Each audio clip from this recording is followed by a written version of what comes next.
अण्णा रामगोंडा शाळेसमोरील जुने भाजी मार्केट पाडून होणार आधुनिकीकरण. उपमहापौर अनिल डाळा यांची माहिती.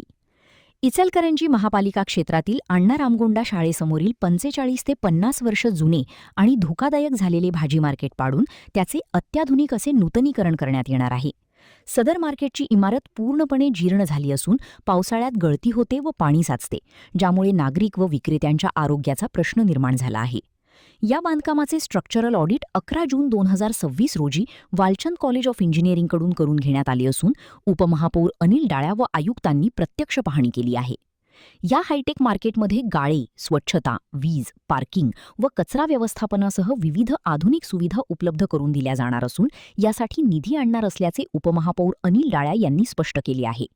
या कामी ज्येष्ठ नेते चंद्रकांतदादा पाटील, आमदार राहुल आवाडे, माजी मंत्री प्रकाश आवाडे, माजी आमदार सुरेश हाळवणकर यांच्याकडे पाठपुरावा सुरू असल्याचेही त्यांनी सांगितले.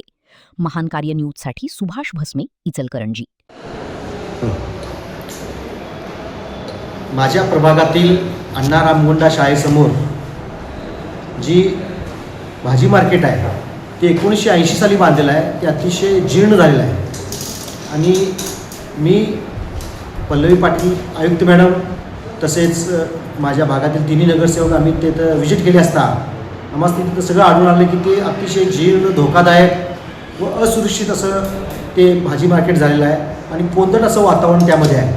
म्हणून आम्ही असा निर्णय घेतला की उद्याच्या महासभेमध्ये आम्ही ते पूर्णपणे भाजी मार्केट पाडून ते अतिशय अद्ययावत नूतनीकरण त्याचं करायचं आहे. त्यासाठी मी आमचे नेते चंद्रकांतदादा पाटील साहेब, या नगरीचे लोकप्रिय आमदार राहुलजी आवाडे साहेब, माझे नेते सुरेशरावजी हाळवणकर साहेब तसेच प्रकाशअण्णा आवाडे साहेब या सर्वांच्या मार्फत मी हा जास्तीत निधी इथं आणणार आहे आणि वालचंद कॉलेज सांगली इथून याचं स्ट्रक्चरल ऑडिटसुद्धा आपण करून घेतलेलं आहे. त्याचबरोबर एक डोळे असणार आहेत, त्यामध्ये दुकान गाळे असणार आहेत.